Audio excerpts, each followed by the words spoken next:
जानते हैं, आप सब जानते हैं। अतः हमें आप सुनावें, जिससे कि जीव मात्र का परम कल्याण हो।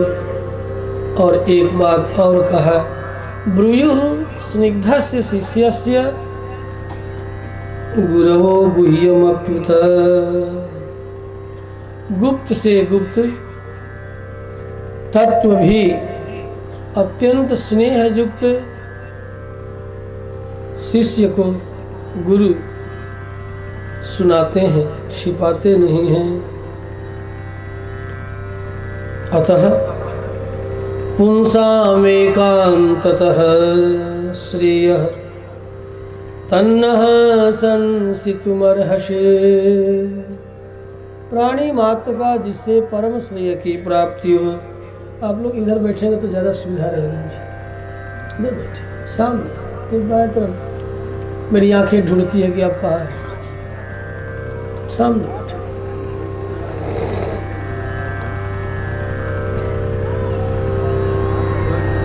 ये प्रथम प्रश्न है, जिससे जीव मात्र को परम श्रेय की प्राप्ति हो। दूसरा प्रश्न करने से पहले कहते हैं कि देखें, ये कलिकाल चल रहा है। प्रायः अल्पायु संपन्न ही कली के कोलाहल के प्राणी हैं और मंदमती भी हैं, मंद भाग्य भी है इनका, अनेक कर्मों में उलझे हुए। अतः जो सार थोड़े में हो, आप कहेंगे, जिसके द्वारा आत्मा और आत्मा का आत्मा भी प्रसन्न हो जाए। ये दूसरा प्रश्न है। तीसरा प्रश्न कहा, हम बड़ी श्रद्धा और निष्ठा से आपके चरणों में उपस्थित हैं। देवकी के गर्भ से भगवान श्री हरि किस इच्छा से जन्म धारण करते हैं, आप ये अवश्य कहेंगे। ये तीसरा प्रश्न है। चौथा प्रश्न है, कौन ऐसा कली के कोलाहल से आक्रांत जीव होगा जो भगवान के चरित्रों में रुचि न रखे, जिनके चरित्रों को कहने और सुनने में बड़े बड़े अमलात्मा विमलात्मा भी सब छोड़कर रुचिपूर्वक कहते हैं, सुनते हैं। ऐसे भगवान की आप लीला किन किन कलाओं को धारण करते, कब कब उन्होंने किया, कैसे किया, हम बड़ी श्रद्धा से उनकी अनेक कला से युक्त लीला श्रवण करना चाहते हैं। ये चौथा प्रश्न है। पांचवा प्रश्न है, थोड़ा कठिन है समझने और कहने में। ये सारा संसार परमात्मा की सृष्टि है, वही जगत का उपादान कारण भी और निमित्त कारण भी। उपादान कहते हैं जो जिससे बने वह उस वस्तु का उपादान कहलाता है। जैसे माई लोग ध्यान से सुन, एने ओने मत देखा ताका लो। झुमका पहले बड़ू बाली ना, बलिया कौन जिससे बनल बिया, बोला झुमका बा सोना से न का, सोना के तो सोना के झुमका बाली, तो झुमका बाली के कारण सोना भइल, अजे बनावल सोनार उ भइल निमित्त कारण। ये सोनार काट पीट के बना दिहल उ निमित्त कारण भइल। आ जौना सोनवा से बलिया झुमकवा कंठिया नथनिया कुल बनल सुनवा भइल उपादान। उप मने समीप में ले आके जवना से वो वस्तु बने, नाम रूप आकार जिससे दिया जाए, वह उसका उपादान कहलाता है। येन द्रव्येन यन्निर्मीयते तत्तस्य उपादानम। जिस द्रव्य से जिसका निर्माण हो वह उसका उपादान कहलाता है। यस्मिन् सन्निधौ निर्मीयते सह निमित्त कारणम। और जिसकी सन्निधि के बिना वह उपादान नाम रूप को धारण नहीं कर सकता, वह उसका निमित्त कारण कहलाता है। जैसे मिट्टी के घड़ा, सकसावार आदि, हंडी इत्यादि जो मिट्टी के पात्र हैं, मिट्टी उसका उपादान, और जिसके बिना वह नाम रूप नहीं धारण कर सकता, वह निमित्त कारण कुलाल। कुलाल माने कुंभकार। कुंभम करोति इति कुंभकारः। तो कुंभकार केवल कुंभे थोड़े बनावेला, तो माटी के जितना वस्तु बा सब बनाता है, इसलिए उसका नाम है कुलाल। कुम पृथ्वी, लाति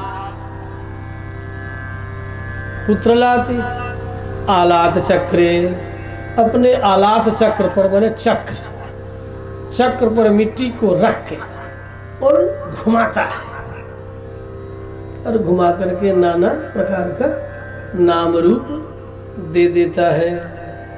तो कुलाल हो गया निमित्त कारण, और मिट्टी हो गई उपादान। भगवान दोनों है, उपादान भी है और निमित्त भी है, जिनके सानिध्य के बिना नाम रूप का विभाजन नहीं हो सकता, नहीं बन सकता, और जिनके बिना नाम रूप किसी को नहीं दिया जा सकता। जब द्रव्य ही नहीं है तो निमित्त कारण है, उपादान नहीं है, तब भी नाम रूप नहीं प्राप्त होगा। उपादान मिट्टी है लेकिन बनाने वाला नहीं है, तब भी उससे विविध प्रकार के नाम रूप, सकसवरावादि, हड़िया, पतुकी इत्यादि, घड़ा, मेटा, नदिया नहीं बन सकती। बात बुझाई माई लोग ना बुझा गए। इतना कठिन बात के सबसे सरलता में तो ये जो पांचवा प्रश्न है ये कठिन है। लीला विदधतः स्वैरम ईश्वरस्यात्म मायया। अपनी प्रकृति को लेकर वह परमात्मा अपनी लीला को करने के लिए, लीला का विस्तार करने के लिए जो स्वतः उपादान है और निमित्त भी कारण बना हुआ है, वह कैसे अपने में अपने ही अपनी लीला करता है। जो निमित्त भी है उपादान भी है, वह निमित्त कारण और उपादान कारण रूप परमात्मा जगत का अपने से अपने में ही अपने लीला कैसे करता है। स्वैरम ईश्वरस्यात्म मायया।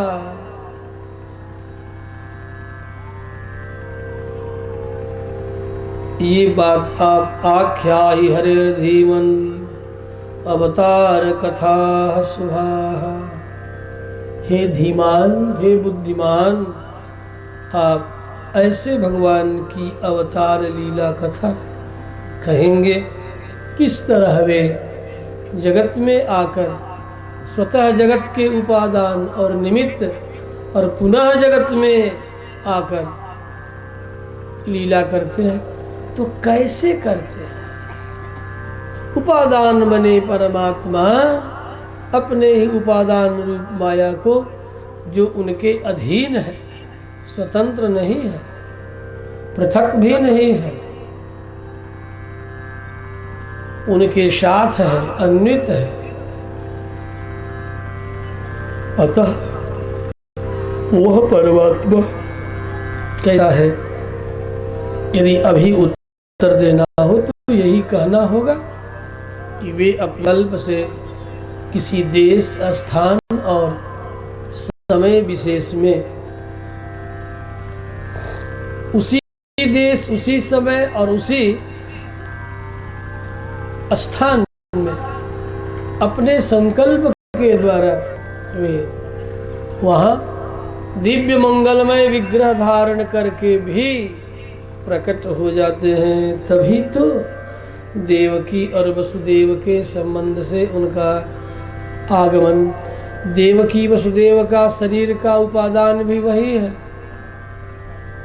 देवकी और वसुदेव के संयोग का कारण भी वही है। ये सब कैसे बना? कहा एको हम बहुश्याम प्रजाय, हम एक से अनेक बनेंगे, अतः स्वतः भी प्रजा बनेंगे, स्वतः भी हम पुत्र पौत्रादि के रूप में जगत में प्रसिद्ध होंगे। आपकी कथा सुनकर के तृप्ति नहीं हो रही है। ये भागवत है ही ऐसी कथा कि कोई तृप्त नहीं होता। उत्तम श्लोक भगवान श्री कृष्ण का पराक्रम, शौर्य, तेज ही ऐसा है जो जितना भी श्रवण करो एक एक शब्द में स्वादु स्वादु पदे पदे यृण्वताम रसज्ञानाम स्वादु स्वादु पदे पदे कृतवान किल वीर्याणि सह रामेण केशवः।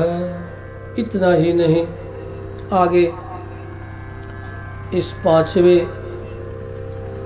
प्रश्न के बाद कहते हैं, जब जिनकी लीला पग पग में, शब्द शब्द में स्वादु और रसपूर्ण है, उन्होंने और क्या क्या किया। देवकी और वसुदेव से संबंध रख करके भगवान जो जगत में आए, वे अपने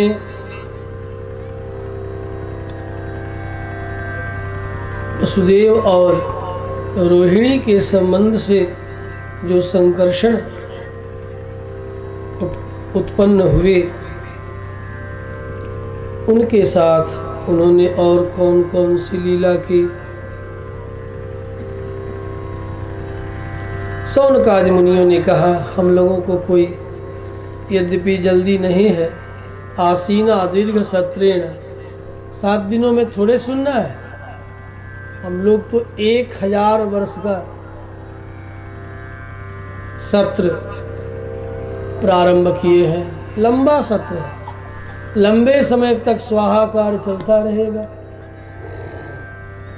और हम लोग नित्य आपके श्रीमुख से कथा सुनते रहेंगे।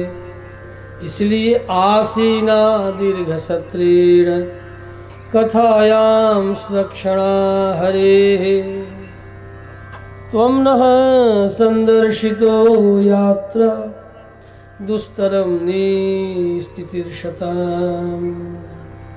संसार से तरने की इच्छा रखने वाले के लिए आप सन्मार्ग दिखाने वाले हैं। आप तो जानते ही हैं कि कली के कोलाहल के कारण सभी पदार्थ अपने अपने सत्व अर्थात बल शक्ति को छोड़ रहे हैं, क्योंकि कली सत्व का हरण करने वाला है, सबके बल का हरण करने वाला है। कली सत्व हरम पुंसाम, प्राणियों के सत्व नाम बल का अपहरण करने वाला।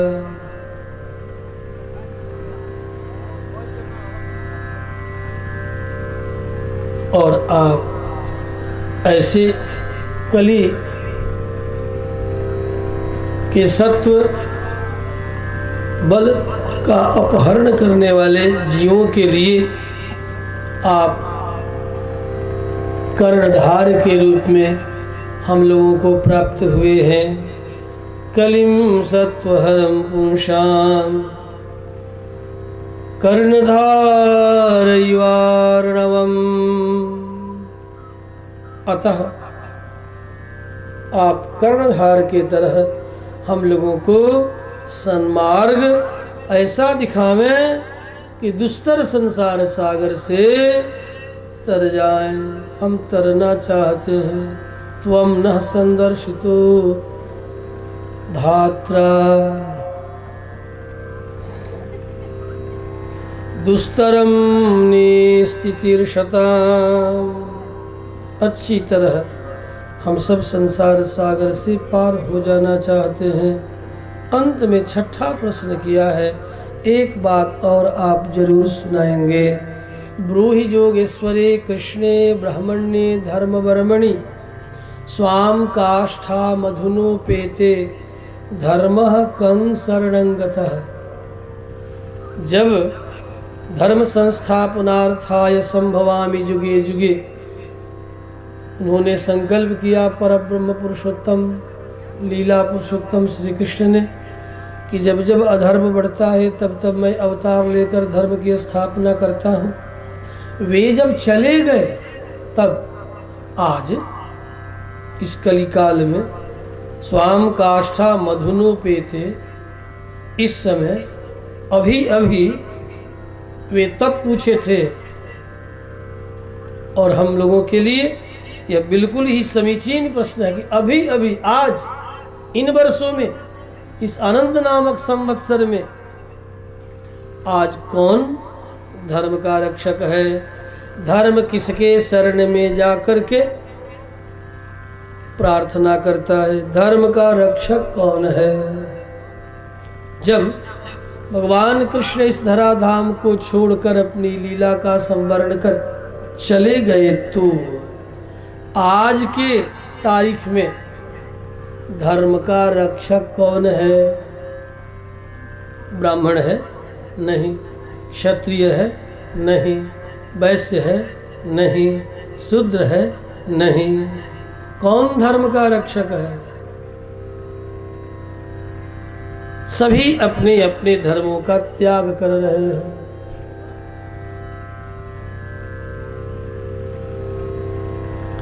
अतः आप कृपा कर कहें, स्वाम काष्ठा मधुनोपेते धर्मः कं शरणं गतः। स्मृति ग्रंथों के आधार पर किसी क्षेत्र का विशिष्ट पुरुष यदि उपलब्ध हो, वेदादि शास्त्रों का अध्ययन पठन पाठन चल रहा हो, उस समय अनध्याय होता है। जैसे अभी आप सबके बीच में श्री नारद राय जी उपस्थित हुए हैं, जो पहले पूर्व कैबिनेट मंत्री भी थे, ऐसा हमने भी सुना है आपके उत्तर प्रदेश सरकार में। तो ऐसे समय में अनध्याय होता है। अनध्याय मतलब कुछ क्षण के लिए वेदादि शास्त्रों को पढ़ना पढ़ाना रोक दिया जाए। इसलिए आओ 2 मिनट संकीर्तन करते हैं और 2 शब्द इस व्यासपीठ के प्रति अपना आभार व्यक्त करेंगे। श्री नारद राय जी 2 बार हरि कीर्तन के पश्चात हे गोपाल राधा कृष्ण गोविंद गोविंद,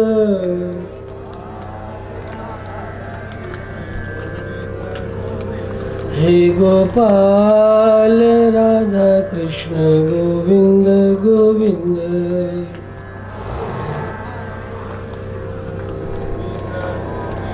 हे गोपाल हे गोविंद हे गोपाल। बोलिए प्रेम से, हे गोपाल हे गोविंद हे गोपाल, हे गोपाल हे गोविंद।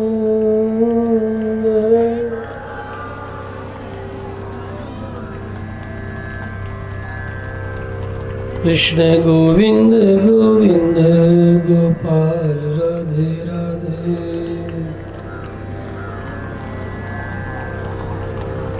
कृष्ण गोविंद गोविंद गोपाल घन श्याम कृष्ण कृष्ण गोविंद गोविंद गोपाल नंदलाल कृष्ण कृष्ण गोविंद गोविंद गोपाल नंदलाल कृष्ण